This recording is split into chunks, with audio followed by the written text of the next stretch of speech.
आणि आज आपण साजरा करतोय घरातल्या घरात छोटासा असा कार्यक्रम, तो म्हणजे तिचा बर्थडे सोनमचा। आणि त्यासाठी मी केलाय रवा मँगो केक। चला कापूया हिचा बर्थडे केक।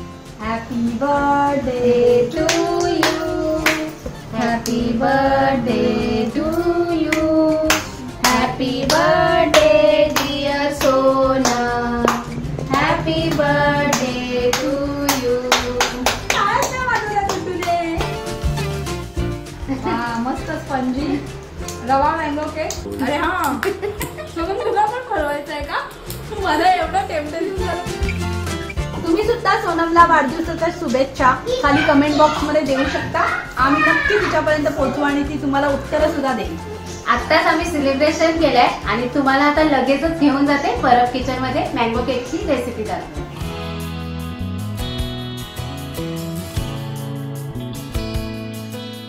आम्ही 1 वाटी रवा घेतलाय। कोणताही रवा घ्या, जाडा घ्या किंवा बारीक घ्या, तुम्हाला तो वाटूनच घ्यायचा आहे, कारण आपला रवा जरा जाडा असल्यामुळे त्याचे दाणे दाण्याचं टेक्स्चर आपल्या केकला येईल, म्हणून रवा कधीही वाटून घ्यायचा।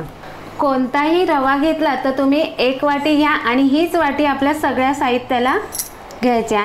मी मोठं भांडं घेतलंय कारण ह्यातच आपल्याला रवा सुद्धा वाटून घ्यायचा आहे पहिला, आणि त्याच्यानंतर साखर घालायची आहे, तीही वाटून घ्यायची। आपल्याला साखर ही बारीक साखर घ्यायची नाही आहे, आणि आपल्याला आंबा सुद्धा त्यात वाटायचा आहे, त्यामुळे मी आधीच मोठं भांडं घेतलंय।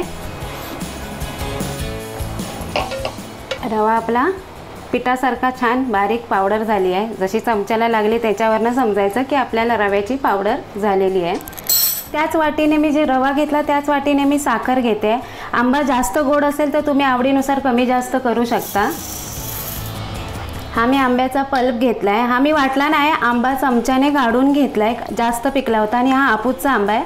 तुम्ही केक बनवण्यासाठी कोणताही आंबा घेऊ शकता। ती साखर आणि आंबा वाटून घेते आणि मग त्यात रवा घालते।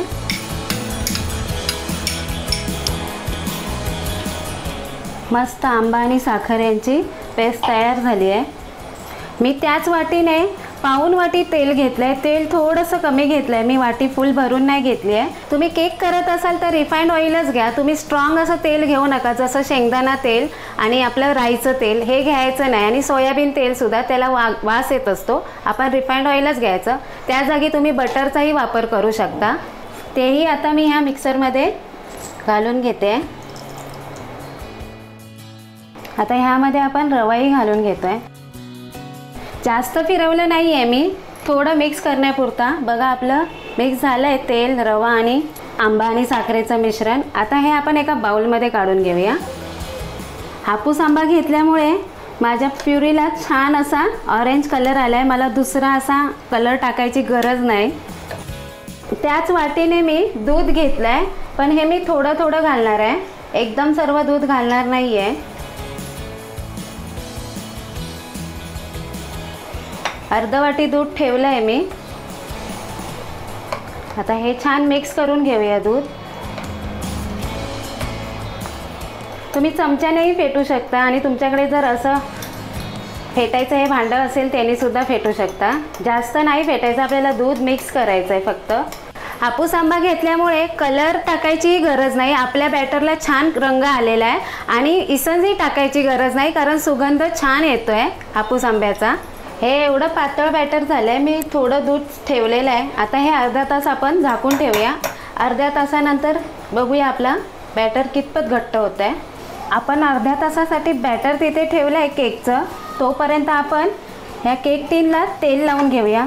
जर तुमच्याकडे केक टिन नसेल तर तुमच्याकडे जो कुकरचा डबा असतो असा तो वापरला तरी चालेल, आणि जर केक टिन असेल तोही चालेल, किंवा तुमच्याकडे स्क्वेअर आकाराचा टिफिन असेल तोही चालेल। तर ह्याला आपण थोडंसं तेल टाकून सर्वत्र करून घेऊया। चारी बाजूने आपण हे तेल लावून घेऊया, आणि ह्यामध्ये तुम्ही मैदा किंवा गव्हाचं पीठ घाला। मी गव्हाचंच पीठ वापरते, नाहीतर तुम्ही बटर पेपर सुद्धा घालू शकता। हे आपण चारी बाजूने डस्टिंग करून घ्यायचं सर्वत्र, आणि एक्स्ट्रा जसं पीठ आहे ते आपण काढून टाकूया। कुकरमध्ये नाही, कढईमध्ये केक करते आहे, त्यामुळे मी कढई घेतली आहे। आणि त्यात ही जाळी ठेवली आहे मी, आपल्या कुकरची जाळी. तुमच्याकडे स्टँड असेल तेही चालेल, स्टँड नसेल तर तुम्ही डिशसुद्धा पलटी घालून ठेवू शकता.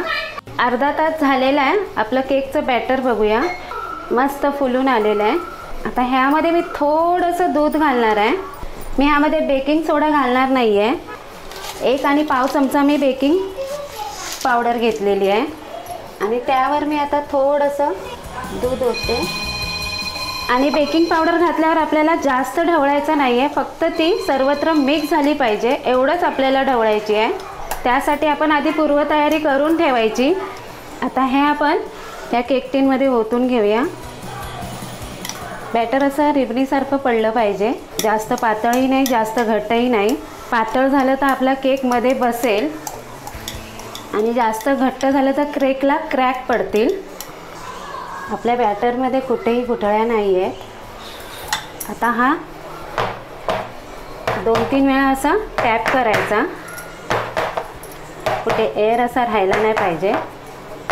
आता हा लागलीच आपण जी आपली कढई ठेवली आहे त्यात ठेवायचा आहे सांभाळून. आणि गॅसची फ्लेम एकदम मंद. मी पिस्ता बदामाचे काप घेतलेले आहेत ते मी घालून घेते वरसून. तुमच्याकडे स्टीलचं झाकण असेल त्याला होल नसतो, पण असं झाकण असेल तर त्याला हा होल असतो. तो आपण असा कागदाची ही अशी एक पुडी करायची आणि ती अशी ह्याच्यात खोवून ठेवायची. आणि हे झाकण आता आपण आपल्या केकवर ठेवून द्यायचं. आता हे आपण 30 मिनिटासाठी केक स्लो गॅसवर बेक करायला ठेवूया. गॅसची फ्लेम एकदम लो ठेवायची आपल्याला. 30 किंवा 40 मिनटंही लागतात. 35 मिनटं झालेली आहेत. मी आता गॅस बंद करते. केकच्या मधोमध सुरी घालून बघायचा आपला केक शिजला नाही काय, कारण केकमध्येच शिजत नाही. सुरी आपली क्लीन आलेली आहे. आता हा पूर्णपणे थंड झाल्यावर आपण एका प्लेटमध्ये काढून घेऊया. केक आपला पूर्णपणे थंड झाला आहे. आता आपण ह्या साईडने अशा सुरी घालून कडा सोडून घेऊयात. आता पाहूयात आपला केक. डिश उलटी ठेवायची आणि हा भांडा असा. केक टीनला पण आपला केक जास्त चिकटला नाही आहे. आता ह्याला आपण सरळ करून घेऊयात. पाहू शकता मस्त बेक झालेला आहे. सॉफ्टसुद्धा मस्त झाला आहे. अजूनही आंब्याचा सीझन संपला नाही. तुम्ही पटकन असे बाजारातून आंबे घेऊन या आणि केकची रेसिपी पहा आणि नक्की करा आणि कमेंटमध्ये सांगा तुमचा कसा झाला cake. Parab kitchen like share subscribe करा आणि मस्त राहा, हसत राहा आणि खात राहा आणि नवनवीन रेसिपीसाठी परब किचन पाहत राहा.